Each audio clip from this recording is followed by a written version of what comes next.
प्रवेश मसीह के मधुर और सामर्थ्य नाम में आज की शाम मैं प्रभु का दास भाई संदीप हमारे आगरा मसीह मंडली पेशवर में आपका स्वागत करता हूं। अजीजों, प्रभु ने यह मौका दिया कि आज की शाम हमारे इस पेज के माध्यम से हम सब मिलकर अपने प्रवेश मसीह की बढ़ाई, उसकी स्तुति, उसका धन्यवाद कर सके। और ये मेरे लिए बहुत ही खुशी की बात है कि प्रभु की दया से मुझे ये मौका मिला कि मैं परमेश्वर के सामर्थ्य वचन को आपके साथ आज की शाम हमारे आशीष में पेज के माध्यम से मैं बांट सकूं। अगर इस समय आप फ्री हैं तो मैं गुजारिश करूंगा कि आप मेरे साथ ज्वाइन करें ताकि हम अपने प्रिय प्रभु मसीह के अपने प्यारे मुंशी की स्तुति आराधना, उसका धन्यवाद करें। क्योंकि अजीजों, हमारा प्रभु मसीह वो वध किया हुआ मेमना जो सिंहासन पर विराजमान है, जैसे खुदावन का मुकद्दस कलाम हमें बताता है, वो जय पाया हुआ मेमना। परमेश्वर का वचन बताता है प्रकाशित वाक्य 5वें अध्याय में कि उस मोहरबंद पुस्तक को खोलने के लिए ना तो स्वर्ग में ना ही कोई पृथ्वी में मिला, और केवल यीशु मसीह ही वो प्रभु है जो उस पुस्तक को खोलने के योग्य है। So I welcome you all in the matchless name of our Lord and Savior Jesus Christ. मैं परमेश्वर का धन्यवाद करता हूं आज की शाम। इससे पहले हम प्रभु की आराधना में आगे बढ़े, एक बहुत ही सुंदर एक मसीह कविता को मैं आपके बीच में पढ़ना चाहता हूं। I want to share such a beautiful Christian poem based on Christ cross. प्रभु मसीह के क्रूस पर एक बहुत ही सुंदर कविता है, उसको पढ़कर हम प्रभु की आराधना में जाएंगे। और ये इस प्रकार से कहती है, three men, three crosses, one hill. 3 men, 3 crosses, 1 hill. 1 man cursed, 1 man prayed, 1 man promised. 1 died condemned, 1 died forgiven, 1 died innocent.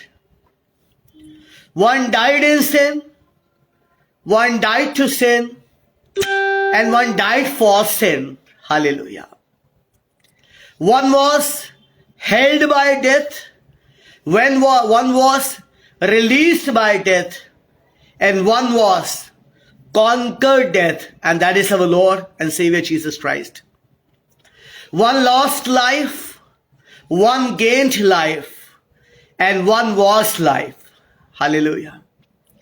Thank you, Jesus, for your sacrifice on the cross, and we praise God that we have eternal life through His Son Jesus Christ.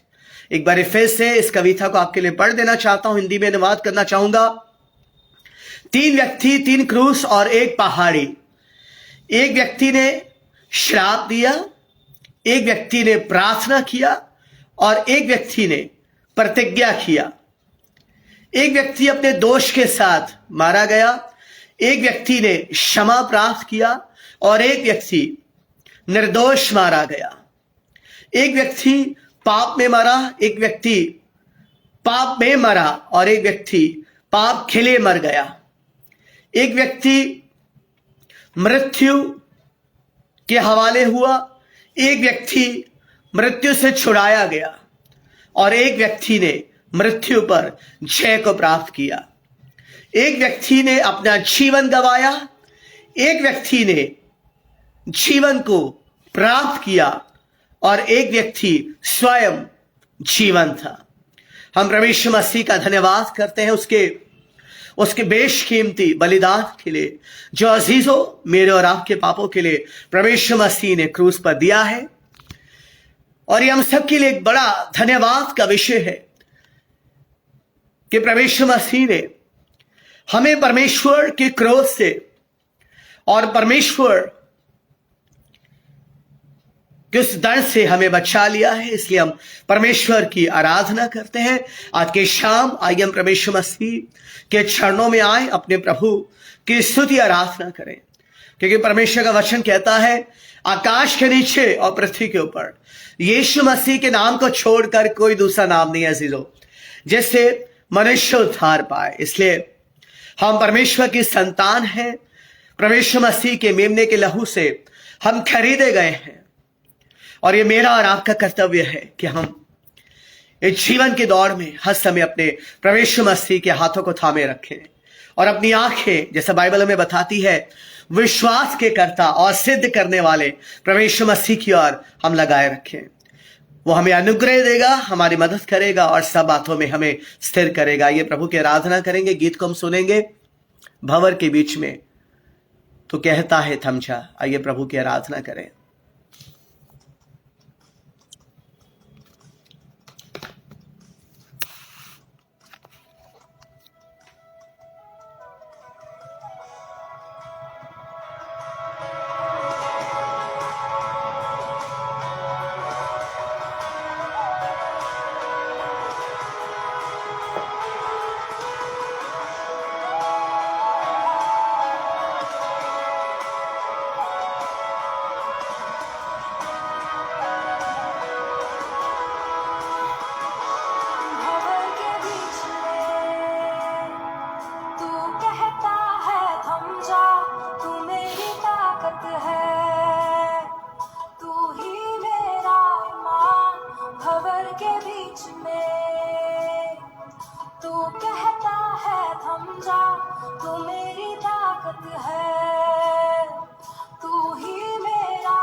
आते मेरे खिलाफ जब शत्रु के चलते तीर, या जब दुश्मन ले आता मुझको बांधने जंजीर, तू ढाल बनकर मेरी करता हर एक तीर तबाह, तेरे नाम से ही हो जाता हर एक जंजीर का नाश। हमारी जादू टोना या जो कुछ भी दुनिया में हो, मुझे छू भी सके मेरे पास भी आए, जब तू है तो अनहोना। तुझे देखा परखा जान लिया, तुझको मैंने अपना मान लिया, तेरे होते हुए मुझे आज भी आए, ऐसा होने ना दे तूने ठान लिया। ईमान दी तू, चट्टान दी तू, मेरे दिल और मेरे। जी हाँ, परमेश्वर का वचन हमें ये कहता है कि भंवर के बीच में हम थम जाएं और ये छान ले कि परमेश्वर हमारा प्रभु, हमारा प्रभु यीशु मसीह हमारे साथ है। अजीजों, आज की शाम मैं परमेश्वर के वचन से, जबकि हम जानते हैं कि ये उपवास काल का समय चल रहा है और हम यीशु मसीह के जीवन की उन महत्वपूर्ण घटनाओं पर ध्यान करेंगे। मैं आज की शाम आपके साथ मैं परमेश्वर के वचन में से 3 मुख्य व्यक्तियों के बारे में जिक्र करूंगा और हम परमेश्वर के वचन से सीखेंगे उन 3 व्यक्तियों के जीवन से परमेश्वर हमसे क्या बात करता है। और ये 3 व्यक्ति जो थे, ये यीशु मसीह के पकड़वाए जाने के समय में हम इनके कार्य को हम देखते हैं, जिसमें हम सबसे पहले हम देखेंगे परमेश्वर मसीह के चेले के बारे में, जिसका नाम पतरस था। पतरस के जीवन पर हम थोड़ा ध्यान करेंगे और मैं आपके लिए पढ़ना चाहूंगा मत्ती रचित सुसमाचार उसका 26वां अध्याय उसके 31 पद से मैं आपके लिए पढ़ूंगा। आप भी मेरे साथ निकाल लीजिएगा। मत्ती रचित सुसमाचार उसका 26वां अध्याय उसके 31वें पद में से मैं आपके लिए पढ़ूंगा। यहां पर लिखा है, तब यीशु ने उनसे कहा, तुम सब आज ही रात को मेरे विषय में ठोकर खाओगे।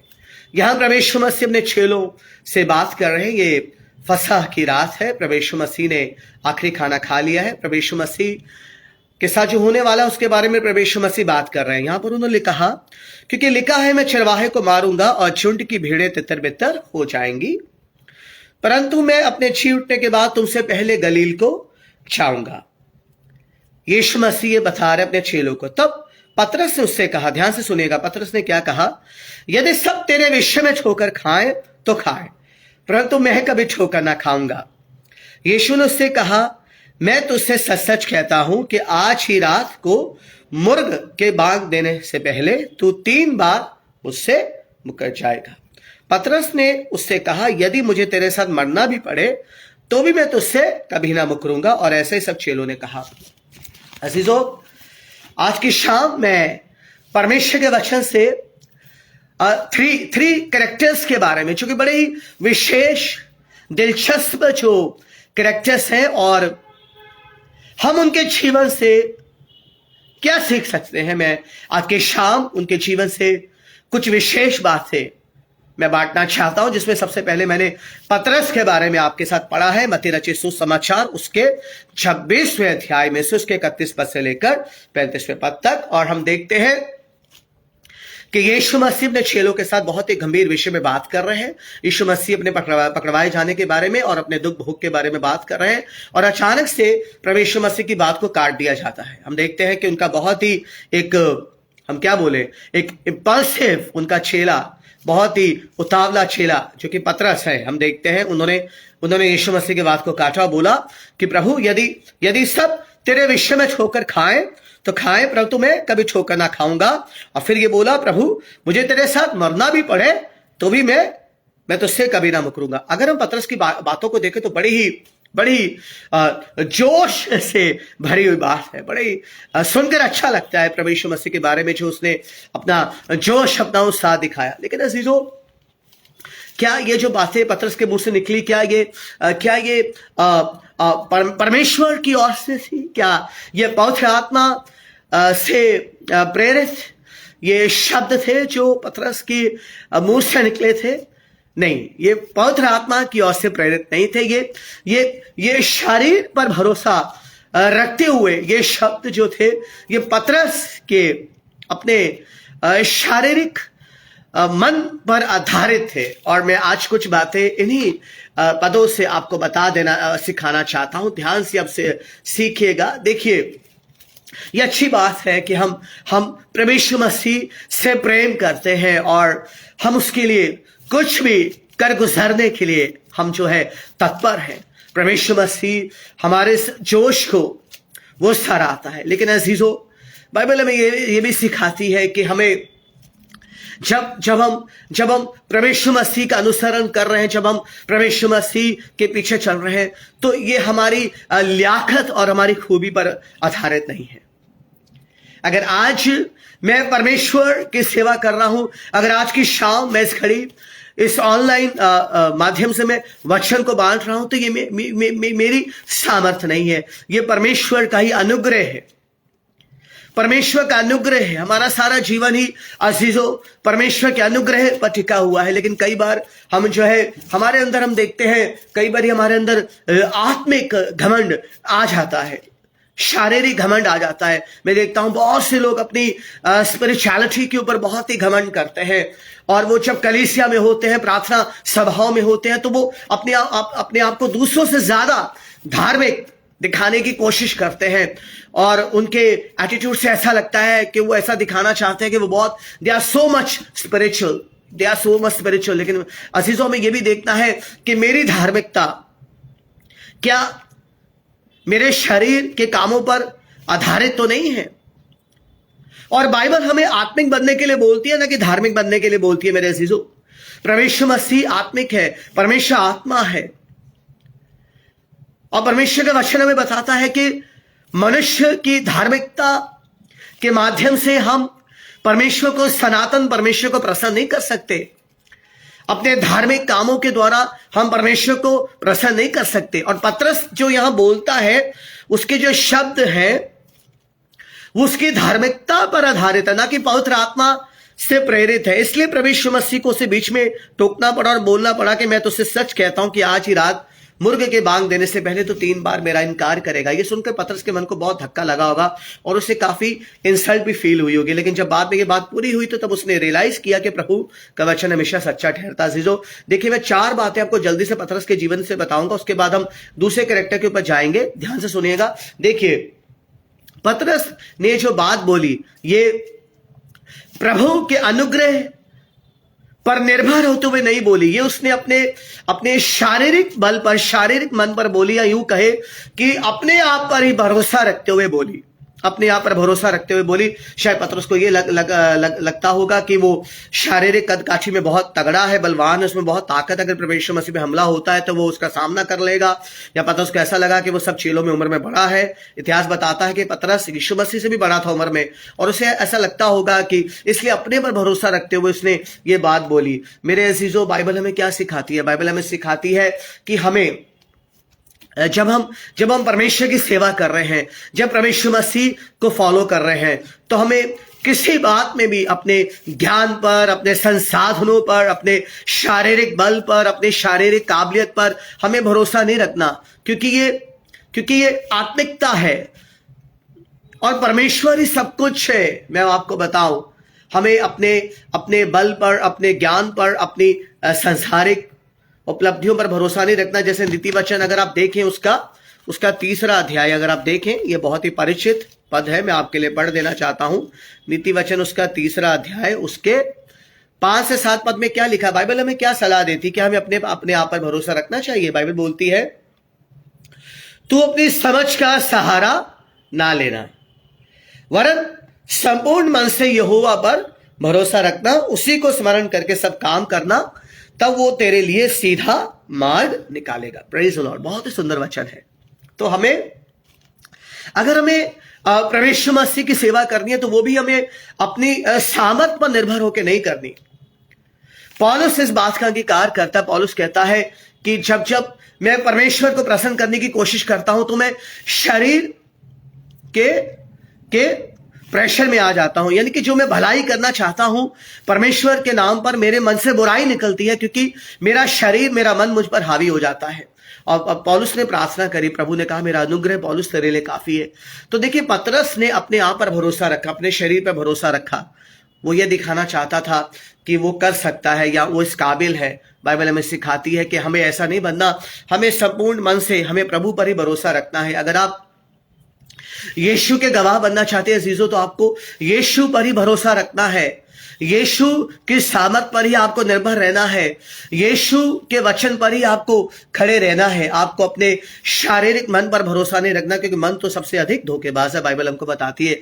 दूसरी बात हम यहां पर देखते हैं, पतरस ने एक और जो ये बात बोली कि सब तेरे विषय में ठोकर खाएं, लेकिन मैं तेरे विषय में ठोकर ना खाऊंगा। आपको क्या लगता है इससे हम क्या सीखते हैं? हम देखते हैं कि पतरस ने सब चेलों से अपने आप को अलग दिखाया, बड़ा दिखाया।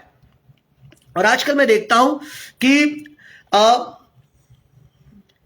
आत्मिक जगत में आजकल लोगों के अंदर एक आत्मा काम करती, वो है दे आर स्पिरिचुअल कॉम्पिटेटिव। वो प्रतिस्पर्धा करते हैं। आत्मिक जीवन में भी लोग अपने आप को बढ़ा चढ़ा कर दिखाना चाहते हैं, और वो दिखाना चाहते हैं कि वो बहुत ही सुपीरियर है, या उन्हें बहुत बाइबल का ज्ञान है, या वो बाकी चर्च के लोगों से बहुत अच्छे हैं। अजीजों, ये एक बहुत ही धोखे की आत्मा में से सावधान रहना है।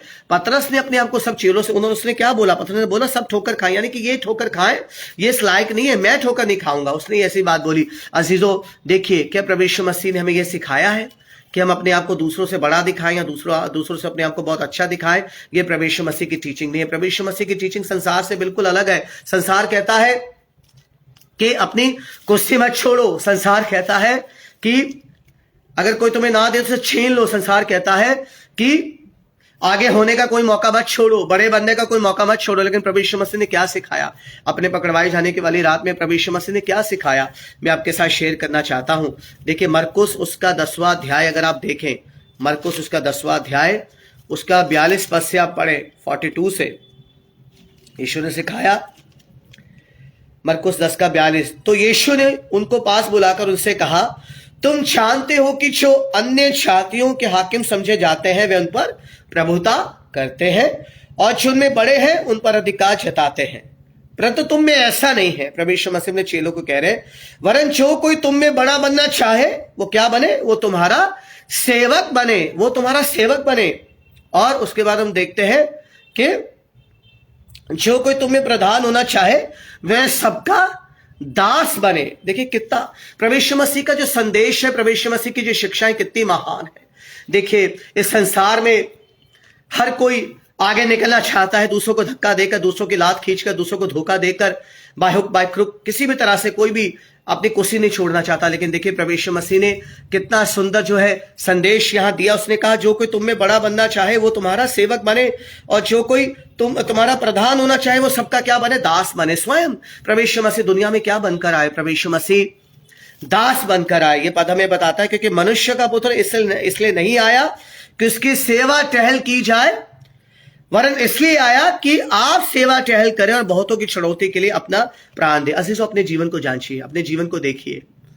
क्या हम भी आज पतरस की तरह अपनी आत्मिकता पे घमंड कर रहे हैं? पतरस के समान हम भी अपने आप को बड़ा दिखाना चाहते हैं? अपने चर्च में से अपने साथ काम करने वाले सेवक बहन भाइयों से बड़ा दिखाना चाहते हैं? हम अपनी आत्मिकता का घमंड कर रहे हैं जैसे पतरस ने किया? हमें ऐसा नहीं करना है। इस आत्मा को अपने जीवन से हमें बाहर निकालना है। अजीजों, पतरस ने कहा, यीशु ने सिखाया, जो कोई तुम में प्रधान होना चाहे वो क्या बने? सबका दास बने। दास बनने का मतलब होता है कि अपने आप को सेवक बनाना। और देखिए, प्रभु यीशु मसीह सेवक बनकर दुनिया में आए। उसने कहा कि मैं सेवा करवाने नहीं, मैं सेवा करने के लिए आया हूं।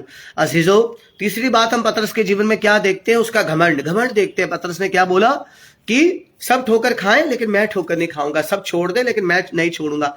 अजीजों, देखिए, अब जानते हैं शैतान जो था वो क्यों स्वर्ग से क्यों गिराया गया? उसने अपनी आत्मिकता का घमंड किया। उसने अपने आप को परमेश्वर से ऊंचा करने का प्रयास किया। आज बहुत से प्रभु के सेवकों के अंदर हम आत्मिक घमंड को देखते हैं, जो कि नहीं होना चाहिए। घमंड वो पहली सीढ़ी है जो हमें परमेश्वर से दूर करती है। जीजो, घमंडी आंखों को परमेश्वर कदापि भी पसंद नहीं करता। घमंड एक बहुत बड़ा पाप है। बाइबल कहती है 7 डेडली सिंस में जो घमंड पहले नंबर पर आता है। जीजो, और देखिए पतरस ने क्या किया? अपने आप को थोड़ा घमंड दिखाया कि मैं अच्छा हूं बाकी चेलों से, और मैं यीशु के काबिल हूं, बाकी चेले यीशु के काबिल नहीं है, और सब छोड़ देंगे लेकिन मैं नहीं छोड़ूंगा। लेकिन क्या प्रभु ने ऐसा में सिखाया? घमंडी होने के लिए प्रभु ने हमें नहीं बुलाया। एक और वचन में आपके लिए पढ़ देना चाहता हूं, याकूब के खत में से याकूब का खत उसका 4था अध्याय। ये भी बहुत परिचित पद है। 4था अध्याय उसका 6 और 7 पद में आपके लिए पढ़ देता हूं। यह लिखा है, वह तो और भी अनुग्रह देता है, इस कारण ये लिखा है, परमेश्वर अभिमानियों का विरोध करता है। किसका विरोध करता है? अभिमानियों का विरोध करता है, परंतु दीनों पर अनुग्रह वो करता है, दीनों पर अनुग्रह करता है। इसलिए परमेश्वर के अधीन हो जाओ, शैतान का सामना करो तो वह तुम्हारे पास से भाग निकलेगा। देखिए, अगर हमें शैतान का सामना करना है अजीजों, तो हमें अपने घमंड को त्यागना होगा, क्योंकि जब घमंड हमारे अंदर आता है तो हम शैतान के शिकंजे में जकड़े जाते हैं। इसलिए परमेश्वर का वचन हमें सिखाता है कि हम क्या बन जाए, दीन बन जाए, क्योंकि दीनों पर परमेश्वर क्या करता है, अनुग्रह करता है। देखिए, प्रभु मसीह सबसे बड़ा उदाहरण है। प्रभु मसीह साक्षात परमेश्वर है, लेकिन फिर भी वो मेरे और आपके लिए सेवक बन गए, दीन बन गए। और बाइबल कहती है यहां तक वो दीन बना कि उसने क्रूस की मृत्यु भी मेरे और आपके लिए सह ली। कितना महान हमारा प्रभु है कि जब आप ऐसे प्रभु मसीह को फॉलो करते तो क्या हम उसके समान अपने आप को दीन करते हैं? दीनता केवल बाहरी दिखावा नहीं अजीजों, मन को प्रभु मसीह के समान अपने आप को बदलना है।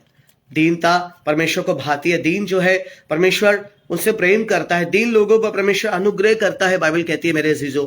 और पतरस ने घमंड किया। पतरस ने कहा कि सब छोड़ दें प्रभु, लेकिन मैं ना छोड़ूंगा। सब तेरा इनकार करें, लेकिन मैं तेरा इनकार कभी ना करूंगा।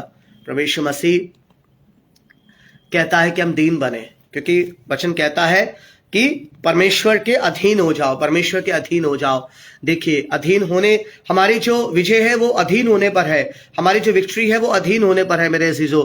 परमेश्वर चाहता है कि हम दीन बन जाएं, परमेश्वर के अधीन हो जाएं, और वो हम पर दया करेगा। अंतिम बात मैं पतरस के जीवन से एक और शेयर करना चाहता हूं। देखिए, जब प्रभु मसीह पतरस को समझा रहे थे या अपने पकड़वाए जाने के बारे में बात कर रहे थे, तो देखिए पतरस ने प्रभु मसीह की बात को बीच में ही काट दिया। इसलिए पतरस के जीवन को जब स्टडी करते हो तो हम देखते हैं कि ही वॉज वेरी इंपल्सिव। वो बोलने में बहुत ही बड़बोला था और बिना सोचे समझे वो बोलता था। उसने क्या किया, उसने जब यीशु से बता रहे हैं कि आज रात ही मुर्ग के बाग देने से पहले तो 3 बार मुझसे मुकर जाएगा, उसने प्रभु यीशु मसीह की इस बात पर बिल्कुल भी ध्यान नहीं दिया, बिल्कुल भी ध्यान से सुना नहीं। और फिर से उसने एक और स्टेटमेंट दी। क्या बोला? पतरस ने कहा यदि मुझे तेरे साथ मरना भी पड़े तो भी मैं तुझसे कभी ना मुकरूंगा। देखिए, वो प्रभु यीशु मसीह की बात पर विश्वास नहीं कर रहा है, प्रभु यीशु मसीह की बात को वो काटने की कोशिश कर रहा है। अजीजों, कई बार ऐसा होता है, कई बार हम परमेश्वर के वचन के अगेंस्ट में चलने का प्रयास करते हैं। परमेश्वर के वचन से बढ़कर हम अपने इमोशंस पर डिपेंड हो जाते हैं, परमेश्वर के वचन को हम ध्यान से नहीं सुनते हैं। अजीजों, आप जानते हैं प्रभु यीशु मसीह ने क्या बोला कि अगर हम प्रभु यीशु मसीह से रिलेशनशिप रखना चाहते हैं तो उसकी कंडीशन है। प्रभु यीशु मसीह से रिलेशन, उसके बहन भाई, प्रभु यीशु मसीह के बहन भाई कौन बन सकते हैं? मैं आपके साथ एक वचन शेयर करना चाहता हूं। आप देखिएगा लूका 11:28। आप देखिए लूका 11:28, इस वचन को आप देखिएगा। प्रभु यीशु मसीह के साथ अगर हमें रिलेशन रखना है तो हमें उसकी बात को मानना पड़ेगा। लूका 11:28 में आपके लिए पढ़ देता हूं। देखिए, प्रभु यीशु मसीह ने कहा,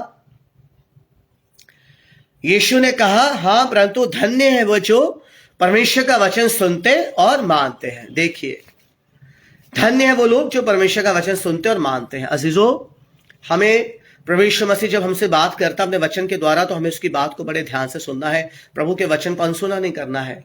वचन कहता है कि जो प्रभु के वचन को अनसुना करता है, प्रभु उसकी प्रार्थना से घृणा करता है। अजीजों, जब पतरस को प्रभु यीशु मसीह समझा रहा था कि आज रात तो 3 बार मुकर जाएगा, तो उसने कहा मैं नहीं मुकरूंगा प्रभु। फिर उसने प्रभु की बात को काटा। तो हमें जो है प्रभु के वचन को ध्यान से सुनना है, क्योंकि प्रभु के वचन में ही जीवन है, प्रभु के वचन में ही हमारी सारी आशीषें हैं। प्रभु के वचन से ही हमें जो है क्या होता, हमारे जीवन में जो है प्रभु का अनुग्रह आता है। इसलिए हमें प्रभु के वचन को ध्यान से सुनना है। तो हमने पहले कैरेक्टर के बारे में सीखा, 4 बातें पतरस के जीवन में सीखी। क्या सीखी? कि हमें अपने आप पर भरोसा नहीं रखना, जैसे पतरस ने अपने में भरोसा रखा। फिर उसने हमें अपने आप को दूसरे कलीसियाई बहन भाइयों से बड़ा नहीं दिखाना, हमें सबका सेवक बनना है। बाइबल कहती है हमें सबका सेवक बनना है, हमें सबका दास हमें बनना है। उसके बाद फिर बाइबल हमें ये बताती है कि हमें क्या करना है, हमें जो है हमें घमंड नहीं करना अपनी आत्मिकता पर। परमेश्वर हमें अपनी आत्मिकता पर क्या नहीं करना है, घमंड हमें नहीं करना है। उसके बाद फिर बाइबल हमें यह बताती है कि हमें जो है परमेश्वर के वचन को हमें क्या करना है, हमें सुनना है। परमेश्वर के वचन को हमें क्या करना है, सुनना है। परमेश्वर के वचन पर हमें क्या करना है, ध्यान देना है। पतरस की तरह में प्रभु यीशु मसीह के वचन को हमें काटना नहीं है। अब हम चलेंगे दूसरे कैरेक्टर की तरफ, जो भी लेंटन सीजन का बहुत ही एक फेमस कैरेक्टर है, और जो वो भी प्रभु यीशु मसीह का चेला था, लेकिन हमें उसे क्रिश्चियन हिस्ट्री में उसे विलन की तरह देखते हैं और उसके बारे में बहुत कम चर्चा की जाती है। लेकिन मैं कुछ बातें मैं आपको उसके जीवन से भी मैं आपके साथ शेयर करना चाहता हूं। मेरे साथ आप निकालिएगा लूका उसका 22वां अध्याय के 3 पद से लेकर 6 पद तक। लूका उसका 22वां अध्याय उसके 3 पद से लेकर 6 पद तक। जी हाँ, यह लिखा है, तब शैतान यहूदा में समाया। यहूदा यानी यूदा इस्करियोतो, यहूदा इस्करियोतो कहलाता है, 12 चेलों में गिना जाता है। उसने जाकर प्रधान याजकों और पहरुओं के सरदारों के साथ बातचीत की कि उसको किस प्रकार उनके हाथ में पकड़वाए। वे आनंदित हुए, उसे रुपये देने का वचन दिया और उसने मान लिया और अवसर ढूंढने लगा कि जब भीड़ ना हो तो उसे उनके हाथ पकड़वा दे। देखिए, यहां पर हम एक और चरित्र के बारे में बात करेंगे जो कि बहुत ही एक जो है विलन के रूप में हमारे सामने उभर के सामने आता है, जो कि यीशु मसीह के 12 चेलों में था। और ये जो इसका नाम जो आप जानते हैं यहूदा इस्करियोती था। और ये हम देखते हैं कि इसने प्रभु यीशु मसीह को पकड़वाया और हम देखते हैं प्रभु यीशु मसीह के साथ छल किया। इसके जीवन से भी कुछ बातें हम सीखते हैं अजीजों। इसके जीवन से जो पहली बात हम ये देखते हैं, जब हम यहूदा के बारे में पढ़ते हैं तो यहूदा जो था वो पैसे का, धन का वो लालची था। He was a greedy person, Bible बताती है। और 12 चेलों में उसे एक सेवा मिली थी, वो ही वॉज अ ट्रेजरर, वो खजांची था और मिनिस्ट्री फंड्स उसके पास रहते थे। लेकिन बाइबल हमें बताती है कि वो उस थैली में से पैसे चुरा लिया करता था। देखिए, यहां पर भी बहुत से बातें हैं प्रभु का वचन हमें इस व्यक्ति से सिखाना चाहता है। पहली बात तो हम ये है अजीजों कि जब हम परमेश्वर की सेवा करते हैं तो हमें पैसे को, धन को परमेश्वर से बड़ा दर्जा नहीं देना है। हमें पैसे को, धन को परमेश्वर से बड़ा दर्जा नहीं देना है। लेकिन पैसा होना बुराई नहीं है, लेकिन पैसे का जो लोभ है वो बुराई है। और देखिए, ये जो चेला था ये भी प्रभु यीशु मसीह के साथ रहा 3.5 साल और प्रभु यीशु मसीह के वचन को सुना, प्रभु यीशु मसीह के हाथों से बहुत से चिन्ह चमत्कारों को देखा, प्रभु यीशु मसीह के हाथों से बहुत से मुर्दों को जिंदा होते हुए देखा। लेकिन उसका जो मन था वो पैसे पे लगा हुआ था। लेकिन प्रभु यीशु मसीह ने हमें पैसों के बारे में क्या सिखाया अजीजों? अगर आप अगर आप देखें मत्ती उसका 6वां अध्याय निकालें, मत्ती उसका 6वां अध्याय निकालिएगा। प्रभु यीशु मसीह ने अपने चेलों को, अपने सेवकों को पैसे के बारे में क्या सिखाया है हम जानते हैं। मत्ती उसका 6वां अध्याय,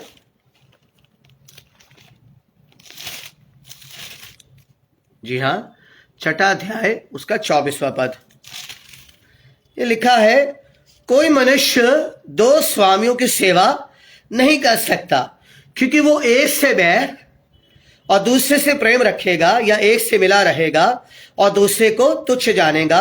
तुम परमेश्वर और धन दोनों की सेवा नहीं कर सकते। तुम परमेश्वर और धन दोनों की सेवा नहीं कर सकते हो। अजीजों, यहां पर हम देखते हैं कि प्रभु यीशु मसीह ने चेलों को सिखाया कि हम जो है पैसे और परमेश्वर की सेवा दोनों नहीं कर सकते हैं। और देखिए, ये जो यहूदा था, ये कहने को तो यीशु मसीह के साथ था, लेकिन उसका मन यीशु के साथ नहीं था। उसका मन कहाँ लगा था? उसका मन धन के लालच में लगा हुआ था। आज मेरा और आपका जीवन कैसा जीरो? कहने को हो सकता है कि हम भी प्रभु यीशु मसीह के चेले हैं, प्रभु यीशु मसीह के मानने वाले, लेकिन हम अपने मन में किसको ज्यादा जगह देते? क्या सांसारिक पैसे के पीछे हम भाग रहे हैं? क्या पैसे का लालच हमारे मन में है और मुंह से हम प्रभु करते हैं और हमारा मन जो है क्या पैसे पे लगा हुआ है? यहूदा की तरह हमें नहीं बनना है, क्योंकि यहूदा जो था वो पैसे का लालची व्यक्ति था। वो यीशु मसीह के साथ रहता था, लेकिन उसका ध्यान पैसे पर रहता था। वचन कहता है कि वो उस पैसों की थैली में से पैसे चुरा भी लिया करता था। अजीजों, ये एक बहुत बड़ा पाप है जो यहूदा ने किया। लालच एक बहुत बड़ा पाप है। उसके बाद हम देखते हैं यहूदा का जो प्रेम था प्रभु यीशु मसीह के लिए, क्या वो सच्चा प्रेम था? जब हम यहूदा इस्करियोती के बारे में पढ़ते हैं तो क्या हम इस बात को देखने पाते हैं कि यहूदा सच में यीशु मसीह से दिल से, आत्मा से, प्राण से प्रेम करता था? उसके प्रेम में छल था अजीजों, उसके प्रेम में धोखा था।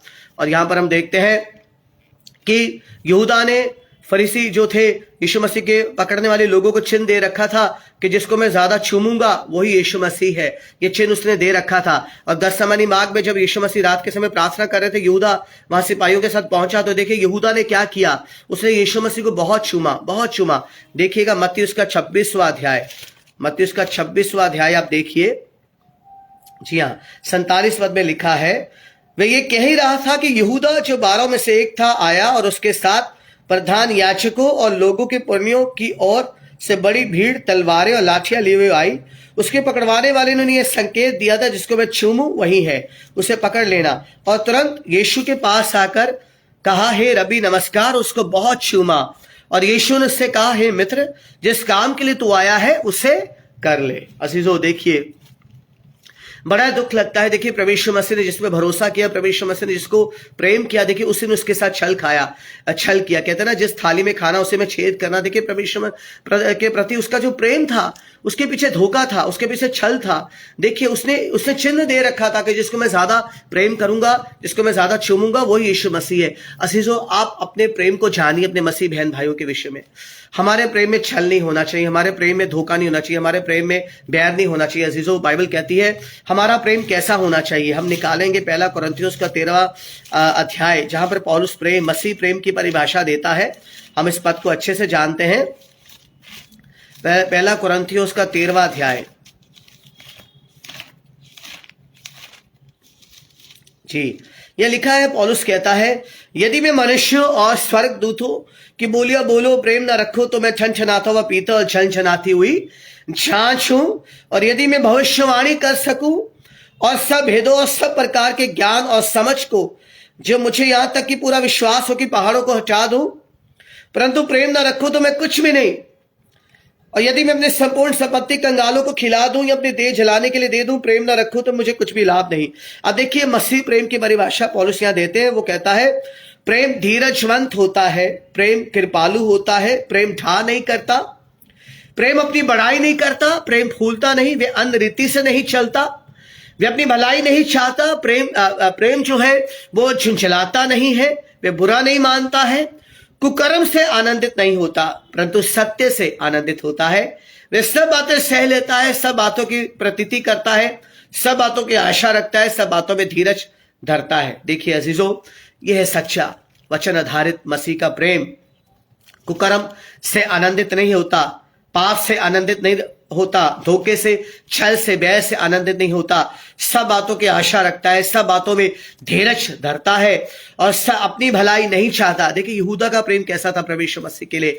वो लालच पर आधारित था, वो कुकर्म पर आधारित था, वो जो है ईर्ष्या पर आधारित था। उसने प्रभु यीशु मसीह को बहुत चूमा। अजीजों, क्या हम भी लोगों से ऐसे प्रेम करते हैं? क्या हमारा प्रेम दिखावे का प्रेम है? क्या हम सच में अपने बहन भाइयों से दिल से प्रेम करते हैं?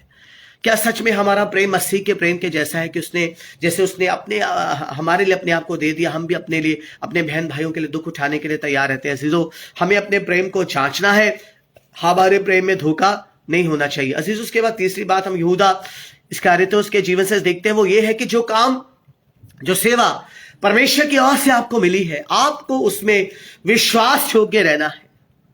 मुझे और आपको उसमें विश्वास योग्य रहना है। ये फर्क नहीं पड़ता है कि वो काम बड़ा हो, आप किसी चर्च के बिशप हो या एक छोटे से अब सेवक हो, इस बात की चिंता मत करिए। लेकिन जो भी काम, जो सेवा आपको मिली है, जो भी सेवा आपको मिली है, आपको उसे परमेश्वर की महिमा के लिए और बड़े ही विश्वास योग्यता के साथ, बड़ी ऑनेस्टी के साथ आपको करनी है, क्योंकि फल को देने वाला परमेश्वर है। बाइबल कहती है जो छोटी चीजों में विश्वास योग्य है, उसे बड़ी चीजों का अधिकारी ठहराया जाएगा। अजीजों, जो काम परमेश्वर ने आज आपके हाथों में दिए हैं, क्या आप उसे पूरी ईमानदारी से कर रहे हैं? परमेश्वर की महिमा के लिए कर रहे हैं?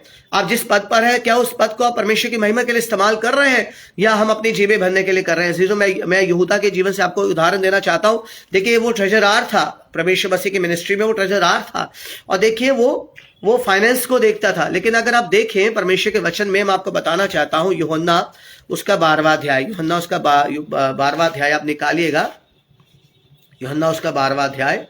उसमें देखिए यहूदा को जो काम मिला था, क्या वो अपने काम में ईमानदार था? देखिएगा, यूहन्ना उसका 12वां अध्याय, उसका 4 से 6 पद तक, 4 से 6 पद तक मैं आपके लिए पढ़ देता हूं। यहां लिखा है, परंतु उसके चेलों में से यहूदा इस्करियोती नामक एक चेला जो उसे पकड़वाने वाले पर था, कहने लगा, ये इतने 300 दिनार में बेचकर कंगालों को क्यों ना दिया गया?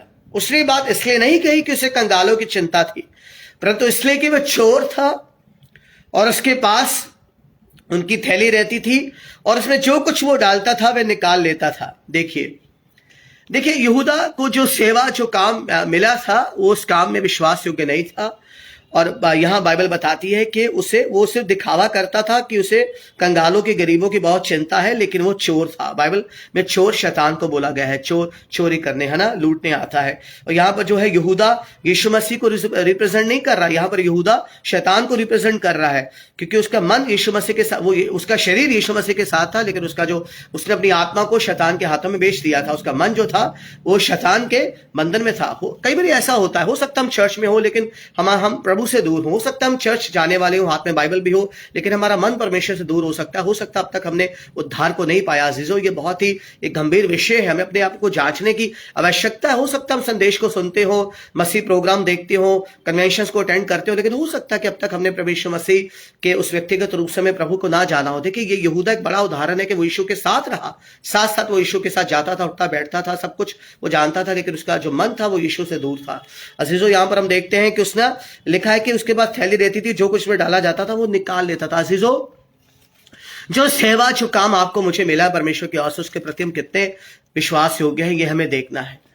हमें उसको, क्या हम अपने उस काम को परमेश्वर की महिमा के लिए कर रहे हैं, परमेश्वर की महिमा के लिए हम कर रहे हैं। देखिए, बाइबल हमको ये सिखाती है, बाइबल हमको बताती है, पहला कुरिन्थियों का 10वां अध्याय के 31वें पद में लिखा है, इसलिए जो कुछ तुम करो, चाहे तुम जो खाओ पियो, जो कुछ करो, सब कुछ परमेश्वर की महिमा के लिए करो। सब कुछ तुम परमेश्वर की महिमा के लिए करो, बाइबल हमें बताती है।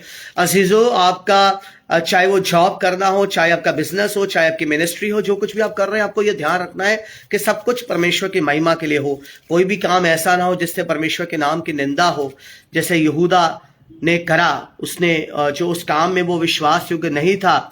और देखिए, एक और चीज मैं आपको बताना चाहता हूं। देखिए कि हम जो फाइनेंसिस जो हमारे हाथ में पैसा परमेश्वर देता है, उस पैसे को बड़े ही प्रभु के भय से हमें संभालना है। उस पैसे को हमें परमेश्वर की महिमा के लिए खर्च करना है, और उस पैसे के द्वारा हमें परमेश्वर की महिमा करनी है, क्योंकि बाइबल कहती है कि धन तो यहोवा का है। परमेश्वर ही हमें कमाने की शक्ति देता है, सारे संसाधनों के ऊपर परमेश्वर का ही अनुग्रह रहता है।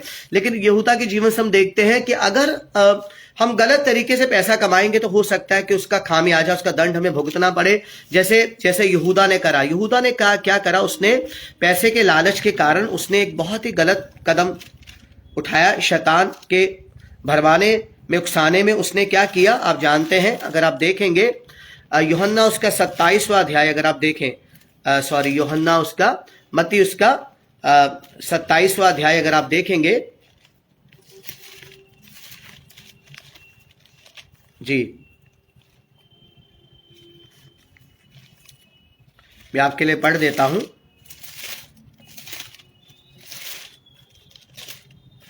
जी हाँ, यहां पर लिखा है कि 27 का 3 में लिखा है, जब उसके पकड़वाने वाले यहूदा ने देखा कि वह दोषी ठहराया गया है तो वह पछताया और 30 चांदी के सिक्के प्रधान याजकों और पुरनियों के पास फेर लाया और कहा, मैंने निर्दोष को घात के लिए पकड़वाकर पाप किया है। उन्होंने कहा, हमें क्या, तू ही जान। तब उन सिक्कों को मंदिर में फेंक कर चला गया, जाकर अपने आप को फांसी दे दी। देखा आपने, गलत तरीके से कमाए हुए धन का क्या अंजाम हुआ, उसका क्या अंजाम हुआ यहूदा के साथ। वो इतना ज्यादा शैतान के भरमाने में फंस गया कि उसने जाकर सुसाइड कर लिया। वो प्रभु यीशु मसीह के पास नहीं गया पश्चाताप करने के लिए, वो प्रभु यीशु मसीह के पास जाकर उसने क्षमा नहीं मांगी, लेकिन वो दुष्ट लोगों के सामने जाकर पश्चाताप कर रहा है। देखिए, यही फर्क है पतरस के पश्चाताप करने में, यहूदा के पश्चाताप करने में। पतरस ने चाहे प्रभु यीशु मसीह का इनकार किया, लेकिन उसने प्रभु यीशु मसीह को छोड़ा नहीं, वो प्रभु यीशु मसीह को फॉलो करता रहा, और प्रभु यीशु मसीह ने उसे फिर से रिस्टोर किया, फिर से लौटने का मौका दिया। लेकिन यहूदा बिल्कुल ही प्रभु यीशु मसीह की संगति से दूर हो गया, शैतान के कब्जे में चला गया। और देखिए, दुष्ट लोगों से जाकर वो पछतावा कर रहा है, और देखिए उसने बाद में जाकर फांसी निकाली। और देखा गलत तरीके से कमाए हुए धन का क्या अंजाम हुआ, आप जानते हैं कि उसने फांसी लगा लिया। अजीजों, हमें ये देखना कि हमारे हाथ साफ होने चाहिए परमेश्वर के सामने।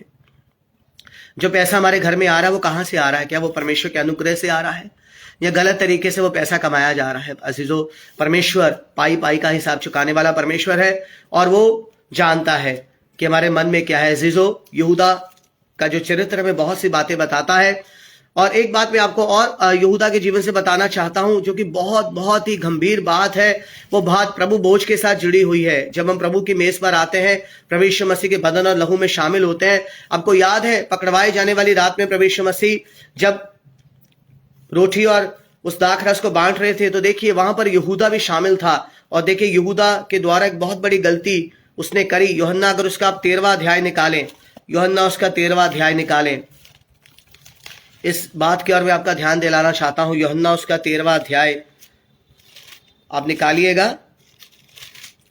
जी हाँ, उसका 26 और 27 पद में आपके लिए पढ़ देना चाहता हूं। 26 और 27 पद देखिए। यीशु ने उत्तर दिया, जिसे मैं ये रोटी डुबाकर दूंगा वही है। उसने टुकड़ा डुबाकर शिमोन इस्करियोती के पुत्र यहूदा को दिया।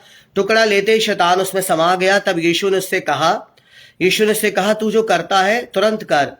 और परंतु बैठने वालों में से किसी ने ना जाना उसे बात उससे किसलिए कही। यहूदा के पास थैली रहती थी, इसलिए किसी ने समझा कि यीशु से कह रहा है कि जो कुछ हम पर्व के लिए चाहिए वो मोल ले, या ये कि कंगालों को कुछ दे। अन्य टुकड़ा लेकर तुरंत बाहर चला गया और रात्रि का समय था। देखिए यहूदा इस्करियोती ने प्रभु भोज में हिस्सा लिया, लेकिन किस मनसा के साथ लिया, उसका भीतरी जीवन कैसा था। इसलिए बाइबल हमें बताती मेरे अजीजों कि जब हम प्रभु यीशु मसीह के बदन और लहू में शामिल होते हैं, प्रभु भोज में शामिल होते हैं, तो हमें पश्चाताप करना है। अपने पाप को छोड़कर, अपने उस पापी स्वभाव को छोड़कर हमें प्रभु की मेज पर आना है। मेरे अजीजों, हमें पाप को लेकर, मन में बुराई लेकर, मन में नफरत को लेकर, मन में बैर को लेकर, हमें जो है ईर्ष्या को लेकर प्रभु की मेज पर नहीं आना है। पौलुस जब कुरिन्थियों की कलीसिया को चिट्ठी लिखता है तो प्रभु भोज के बारे में जब उन्हें बताता है तो कुछ चेतावनियां वो उन्हें देता है। आप उस पद को मैं आपके लिए पढ़ देना चाहता हूं। देखिए पहला कुरिन्थियों उसका 11वां अध्याय के 27 पद में पौलुस प्रभु भोज को कैसे लेना है विश्वासियों को बताता है। जैसे यहूदा ने लिया वैसा नहीं लेना। देखिए यहां लिखा है, इसलिए जो कोई अनुचित रीति से प्रभु की रोटी खाए या उसके कटोरे में से पिए, वह प्रभु की देह और लहू का अपराधी ठहरेगा। देखिए ये गलती जो थी ये यहूदा ने करी। ध्यान से सुनिएगा, क्योंकि उसके मन में प्रभु यीशु मसीह को पकड़वाए जाने का षड्यंत्र चल रहा था और ये सोच रहा था कि प्रभु यीशु मसीह को इसके बारे में नहीं पता। और प्रभु यीशु मसीह की बगल में बैठकर प्रभु यीशु मसीह के हाथों से ही वो रोटी का टुकड़ा लिया। और जैसे रोटी का टुकड़ा लिया, शैतान उसके मन में समा गया। और पौलुस यहां यही बात बोलते हैं कि जो कोई अनुचित रीति से प्रभु की रोटी खाए, कटोरे में से पिए, वे प्रभु की देह और उसके लहू का अपराधी ठहरेगा। कितनी बार हमें से कितने लोग प्रभु यीशु मसीह की देह और लहू को अनुचित रीति से लेते हैं और आशीष के बदले हमारे जीवन में श्राप आ जाता है, चंगाई के बदले हमारे जीवन में बीमारी आ जाती है। देखिए पौलुस कहता है, इसलिए मनुष्य अपने आप को जांच ले। बाइबल कहती है इसी रीति से इस कटोरे में से खाए और इसी कटोरे में से पिए, क्योंकि जो कोई खाते पीते समय प्रभु की देह को ना पहचाने, वैसे खाने और पीने से अपने ऊपर दंड लाता है। यहूदा के द्वारा यहूदा अपने ऊपर दंड ले आया, मृत्यु का निवाला बन गया। वो प्रभु यीशु मसीह को मारना चाहता था, पकड़वाना चाहता था, और प्रभु यीशु मसीह के फसा में वो शामिल हो रहा है। प्रभु यीशु मसीह के हाथों से वो रोटी ले रहा है। और बाइबल कहती है, इसी कारण तुम में से बहुत से निर्बल हैं, रोगी हैं और बहुत से सो भी गए। यदि हम अपने आप को जांचते तो दंड ना पाते, परंतु प्रभु हमें दंड देकर हमारी ताड़ना करता है, इसलिए कि हम संसार के साथ दोषी ना ठहरे। अजीजों, ये बहुत ही गंभीर बात है जो यहूदा इस्करियोती के जीवन से हम सीखते हैं। आखिरी रात के समय उसने प्रभु यीशु मसीह के हाथों से अनुचित रीति से रोटी ली थी। उसने अपने आप का पश्चाताप नहीं किया, अपनी गलती को नहीं माना। पाप को लेकर वो प्रभु यीशु मसीह के साथ बैठा। प्रभु यीशु मसीह पापियों से प्रेम करता है, पाप से घृणा करता है। इसलिए देखिए यहूदा को दोबारा मौका नहीं मिला, नाश हो गया। उसे बाइबल में धोखेबाज बोला गया, उसे बाइबल में चोर बोला गया। कहा वो सेवा के लिए बुलाया गया था, लेकिन देखिए अपने ऊपर वो श्राप ले आया, अपने परिवार के ऊपर श्राप ले आया और बुरी मृत्यु का वो जो है भागी बन गया। मेरे अजीजों, यहूदा में ये बताता है कि हमें पैसे का लालची नहीं बनना, हमें परमेश्वर से बढ़कर पैसे को अपने जीवन में दर्जा नहीं देना। और वो ये बताता है कि हमें दूसरों के साथ जो प्रेम करना है वो सच्चा प्रेम करना। हमारे प्रेम में छल नहीं होना चाहिए, स्वार्थ नहीं होना चाहिए, बुराई नहीं होनी चाहिए। और हमें जो काम प्रभु ने जो सेवा में सौंपी, उस सेवा को पूरे तन मन से, विश्वास योग्यता से, बड़ी ईमानदारी के साथ हमें करना है परमेश्वर की महिमा के लिए। और हमें जो है अजीजों, हमें गलत तरीके से धन नहीं कमाना, जैसे यहूदा ने कमाया है। प्रभु यीशु मसीह को 30 चांदी के सिक्कों के लिए बेच दिया, और उसके बाद हमने क्या सीखा कि गलत रीति से हमें प्रभु भोज में शामिल नहीं होना, जैसे यहूदा शामिल हुआ था। और ये सब बातें हम यहूदा के जीवन से सीखते हैं, जैसे पहले पतरस के जीवन से सीखे, यहूदा के जीवन से सीखते हैं। अब हम चलेंगे जो अंतिम चरित्र की ओर, जो कि लेंटन सीजन का बहुत ही एक और अहम चरित्र है, और इसके बारे में बहुत थोड़ा लिखा है, लेकिन हम इसके जीवन से भी कुछ बातों को मैं आपके साथ शेयर करना चाहता हूं। और ये जो है, इसका जिक्र हमें मिलता है मरकुस का सुसमाचार। मेरे साथ आप निकालिएगा मरकुस का सुसमाचार, उसका 15वां अध्याय, 15वां अध्याय इसके 6 पद से मैं आपके लिए पढ़ देता हूं। यह लिखा है, पिलातुस उस पर्व में किसी एक बंदी को जिसे वह चाहते थे उसके लिए छोड़ दिया करता था। यह भी प्रभु यीशु मसीह के पकड़वाए जाने वाले के जीवन से जुड़ी घटना है। बरअब्बा नामक एक मनुष्य उन बलवाइयों के साथ बंदी था जिन्होंने बलवे में हत्या की थी, और भीड़ ऊपर जाकर उससे विनती करने लगी कि जैसा तू हमारे लिए करता है वैसा ही कर। पिलातुस ने उनको उत्तर दिया, क्या तुम चाहते हो कि मैं तुम्हारे लिए यहूदियों के राजा को छोड़ दूं? क्योंकि वह जानता था कि प्रधान याजकों ने उसे डाह से पकड़वाया है। परंतु प्रधान याजकों ने लोगों को उभारा कि वे बरअब्बा को उनके लिए छोड़ दे। ये सुन पिलातुस ने उनसे फिर पूछा, तो जिसे तुम यहूदियों का राजा कहते हो उसका मैं क्या करूं? वे चिल्लाए, उसे क्रूस पर चढ़ा दे। पिलातुस ने उनसे कहा, क्यों?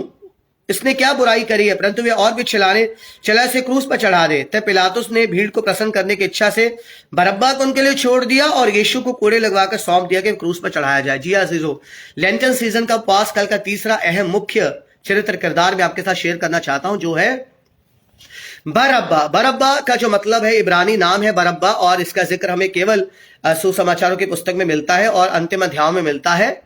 और बरअब्बा का जो मतलब है वो अरामिक भाषा का शब्द है, जिसमें जो है बर यानी पुत्र, बर यानी सर, और अब्बा का मतलब होता है पिता। तो पूरे नाम का मतलब है पुत्र का पिता। बरअब्बा, बर यानी पुत्र, अब्बा यानी पिता, बरअब्बा पुत्र का पिता, बरअब्बा। तो देखिए, ये भी बरअब्बा भी जो है बड़ा ही एक दिलचस्प चरित्र है। और मैं आपको बताऊं, बरअब्बा हर उस पापी व्यक्ति का प्रतिनिधित्व करता है जिसने प्रभु यीशु मसीह को नहीं जाना है। मैं कई बारी मसीह में आने से पहले मैं अपने आप को बरअब्बा के अंदर देखता था, क्योंकि मैं भी कुछ बातें बरअब्बा के जीवन से आपके साथ शेयर करूंगा। देखिए, बरअब्बा के बारे में बाइबल बताती है कि वो एक हत्यारा था। जैसे मरकुस 15 के 6-7 में लिखा है कि बरअब्बा नाम का एक मनुष्य बलवाइयों के साथ बंदी था जिन्होंने बलवे में हत्या की थी। तो बरअब्बा जो था वो एक मर्डरर था, यानी कि इसमें कोई भी शक नहीं था कि वो मारे जाने के लायक था, क्योंकि उसने हत्या करी थी। मतलब कि हम ये कहें कि वो पापी व्यक्ति था। बरअब्बा एक पापी था। अजीजों, क्या जब आप बरअब्बा को देखते तो क्या आप अपने आप को उसके अंदर देखते हैं? हम भी, बाइबल कहती है, हम भी पापी थे, हम भी जन्म से ही पापी थे, हम भी माँ के पेट से पापी निकले। बाइबल कहती है हम सब भी पापी थे। इसलिए बरअब्बा हर उस पापी व्यक्ति का रिप्रेजेंटेटिव है जो प्रभु यीशु मसीह को अब तक नहीं जानता है। देखिए, बरअब्बा हत्यारा था, पापी था, और हम सब भी पापी हैं। बाइबल कहती है पापी थे। बाइबल कहती है, रोमियो 3:23 पढ़े तो बाइबल बताती है, we all have sinned and fall short glory of God. हम सब ने पाप किया और परमेश्वर की महिमा से रहित है। भजन संहिता 51 में राजा दाऊद कहता है कि मैं अधर्म के साथ, पाप के साथ अपनी मां के गर्भ से बाहर आया, यानी कि मैं जन्म से ही पापी हूं। आदम के द्वारा, एक व्यक्ति के द्वारा दुनिया में पाप आया, बाइबल कहती है, और पाप सब मनुष्यों में फैल गया। चाहे आप माने या ना माने, हर मनुष्य जन्म से ही पापी है, जब तक वो प्रभु यीशु मसीह को उद्धारकर्ता के रूप में अपने जीवन में ग्रहण नहीं करता। तो बरअब्बा प्रतिनिधित्व करता है हर उस पापी व्यक्ति का, क्योंकि बरअब्बा भी एक पापी व्यक्ति था, हत्यारा व्यक्ति था। लेकिन देखिए इसके जीवन में कैसे अनुग्रह हुआ। फिर बाइबल बताती है कि बरअब्बा कहाँ था? बरअब्बा कैद में था, बंधन में था, उस पर मुकदमा चल रहा था, वो जेल में था और वो भी मारा जाने वाला था। यहां पर भी हम अपने आप को बरअब्बा के अंदर देखते हैं। बाइबल बताती है अफिसियों 2 का 1 और 3, अगर आप पढ़ें अफिसियों 2 का 1 और 3, अफिसियों 2 का 1 और 3 मैं आपके लिए पढ़ देना चाहता हूं। अफिसियों 2 का 1 और 3 यहां लिखा है कि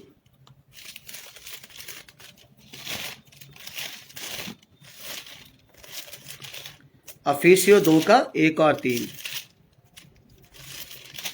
यहां लिखा है, उसने तुम्हें भी छिलाया जो अपने अपराधों और पापों के कारण मरे हुए थे, जिनमें तुम पहले संसार की रीति पर आकाश के अधिकार के हाकिम अर्थात उस आत्मा के अनुसार चलते थे जो अब भी आज्ञा न मानने वालों में कार्य करता है। इनमें हम सब के सब भी पहले अपने शरीर की लालसाओं में दिन बिताते थे और शरीर और मन की इच्छाओं पूरी करते थे और अन्य लोगों के समान स्वभाव से क्रोध के संतान थे। देखिए, बरअब्बा कैद में था, बंधन में था। बाइबल बताती हम भी जो थे पाप में थे, बंधन में थे, हम भी अंधकार में थे, शैतान के गुलाम थे, हम भी पाप के गुलाम थे, बंधन में थे। तो एक तरह से बरअब्बा जो है वो हमें रिप्रेजेंट करता है, ठीक है। उसके बाद देखिए, बरअब्बा को छोड़ दिया गया। भीड़ ने बोला कि हमें यीशु मसीह नहीं चाहिए, हमें बरअब्बा चाहिए। और ये एक तरह से हम देखें, ये एक पुराने नियम का चित्रण है। अगर मैं पुराने नियम से आपको बताऊंगा, ये पुराने नियम का एक रूपक है जो यहाँ पर बरअब्बा के साथ हुआ। अगर आप लेवी व्यवस्था की पुस्तक को देखेंगे, उसके 16वें अध्याय को, बरअब्बा को अचानक से नहीं छोड़ दिया गया। ये एक भविष्यवाणी है, ये एक रूपक है पुराने नियम का। क्योंकि मैं आपको बता देना चाहता हूं कि ये एक रीति थी जो परमेश्वर के लोग किया करते थे। अगर आप निकालेंगे लेवी व्यवस्था की पुस्तक, उसका 16वां अध्याय,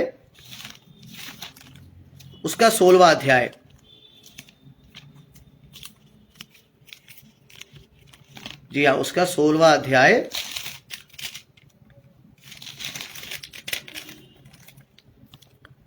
जी 16वें अध्याय का 6 से 10 तक अगर आप पढ़ेंगे, 6 से 10 तक यहाँ लिखा है।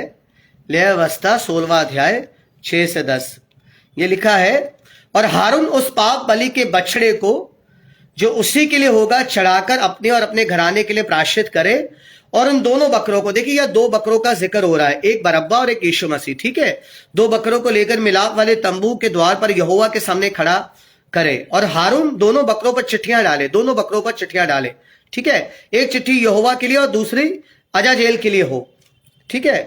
और अजाजेल का मतलब होता दूर करने वाला बकरा, ठीक है, अजाजेल के लिए हो। और जिस बकरे पर यहोवा के नाम की चिट्ठी निकले उसको हारून पाप बलि के लिए चढ़ाए। देखिए 2 बकरे याजक लेता था, उन दोनों पे चिट्ठियां डाली जाती थी, एक यहोवा के नाम पर और एक अजाजेल के नाम पर, ठीक है। जो चिट्ठी यहोवा के नाम पर निकलती थी उस बकरे को बलि किया जाता था। और देखिए वो जो घटना भी आपने बरअब्बा और यीशु मसीह के बारे में पढ़ी, जब चिट्ठियां डाली गई, देखिए तो यीशु मसीह वो बकरा था, वो मेमना था जो परमेश्वर के लिए बलि होने जा रहा था, ठीक है। जिस बकरे पर यहोवा के नाम की चिट्ठी निकले उसको हारून पाप बलि के लिए चढ़ाए, परंतु जिस बकरे पर अजाजेल के लिए चिट्ठी निकले वह यहोवा के सामने जीवित खड़ा किया जाए और उससे प्रायश्चित किया जाए, और वह अजाजेल के लिए जंगल में छोड़ा जाए। देखिए उसे छोड़ा जाए, उस बकरे को मारा ना जाए लेकिन उसे जंगल में छोड़ दिया जाए। और ये वो बकरा था बरअब्बा। प्रभु यीशु मसीह ने बरअब्बा का स्थान ले लिया, यानी मेरा और आपका स्थान जो है प्रभु यीशु मसीह ने ले लिया। अजीजों, असल में हमें मारे जाना था, वो क्रूस हमारे लिए था, वो दुख हमारे लिए था, पीड़ा हमारे लिए थी, लेकिन प्रभु यीशु मसीह ने उस स्थान को बदल दिया। कितना महान हमारा प्रभु यीशु मसीह है। और 2 बकरों के बारे में हमने पढ़ा, लेवी व्यवस्था के बारे में, एक बकरा जो यहोवा के लिए बलि होगा वो यीशु मसीह, और एक बकरा जो छोड़ दिया जाएगा वो बरअब्बा, यानी हम पापी लोग। प्रभु यीशु मसीह ने अपने आप को बलिदान कर दिया और हमें छोड़ दिया, ठीक है। और बाइबल बताती कि हम भी यीशु के लहू से छुड़ाए गए हैं। रोमियो 8 का अगर आप पढ़ें, रोमियो 8 का 1 और 2 पढ़ें तो वहां पर बाइबल हमको बताती है कि प्रभु यीशु मसीह के लहू से मैं और आप छुड़ाए गए हैं। अजीजों, प्रभु यीशु मसीह के लहू से हम लोग छुड़ाए गए हैं। रोमियो उसका 8वां अध्याय 1-2 वचन, अतः अब जो प्रभु यीशु मसीह पर है उन पर दंड की आज्ञा नहीं, क्योंकि वे शरीर के अनुसार वरन आत्मा के अनुसार चलते हैं। क्योंकि जीवन की आत्मा की व्यवस्था ने मसीह यीशु में मुझे पाप की और मृत्यु की व्यवस्था से स्वतंत्र कर दिया। बरअब्बा के समान प्रभु यीशु मसीह ने हमें स्वतंत्र कर दिया। और लास्ट पॉइंट में बरअब्बा के जीवन से आपको बताना चाहता हूं। देखिए, आप मुझे बताइए कि बरअब्बा ने अपने बचाव के लिए, अपनी रिहाई के लिए कोई चिट्ठी डाली, कोई वकील उसने हायर किया, या उसने अपनी रिहाई के लिए कोई इसने रिक्वेस्ट करी? वो तो मस्त था, वो तो मरने के लिए तैयार था, उसको कोई फिक्र नहीं थी, वो तो अपने पाप में खुश था। लेकिन देखिए उसने अपने बचाव के लिए कुछ नहीं किया। ये भी हमारे बारे में दिखाता है अजीजों, क्या हमने उद्धार पाने के लिए कुछ किया? क्या हमने क्रूस उठाया? क्या हम नंगे पांव कांटों पे चले? क्या हमने कांटों का ताज पहना? हमने उद्धार के लिए कुछ भी नहीं किया, क्योंकि हम उद्धार को कमा नहीं सकते अजीजों। उद्धार कमाने की चीज नहीं है। Grace is the unmerited favour of God. परमेश्वर की अनुकंपा है, अनअर्शित अनुकंपा है। उद्धार आप भले कामों से कमा नहीं सकते। इफिसियों 2 का 6 पढ़ लीजिए। कि जो उद्धार मिला है ये परमेश्वर के अनुग्रह से और उसके पुत्र प्रभु यीशु मसीह पर विश्वास करने के द्वारा मिला है। उद्धार, मैं अच्छा था, मैं बहुत भला था, मैं बहुत दान पुण्य करता था, इसलिए आज मैं प्रभु यीशु मसीह की सेवा कर रहा हूं, तो ये गलत है जीरो। बरअब्बा ने अपने लिए कुछ नहीं किया, बरअब्बा ने अपने उद्धार के लिए कुछ नहीं किया, रिहाई के लिए कुछ नहीं किया, लेकिन प्रभु यीशु मसीह ने उसे बचा लिया, क्योंकि प्रभु यीशु मसीह हर पापी व्यक्ति से प्रेम करता है जीजो। हमने भी उद्धार के लिए कुछ नहीं किया, बरअब्बा ने भी कुछ नहीं किया था, उसने बचा लिया प्रभु यीशु मसीह ने, और प्रभु यीशु मसीह ने हमको भी बचा लिया। तो इसलिए तो आपने देखा कि बरअब्बा के जीवन से भी बाइबल हमें बहुत कुछ सिखाती है। 4 बातें मैंने बरअब्बा के जीवन से आपको सिखाई। जैसे बरअब्बा हत्यारा था, पापी था, बाइबल कहती है हम भी एक समय पे पापी थे, हम भी परमेश्वर के विरोधी थे, हम भी परमेश्वर के शत्रु थे, परमेश्वर से दूर थे, लेकिन प्रभु ने हमसे प्रेम किया।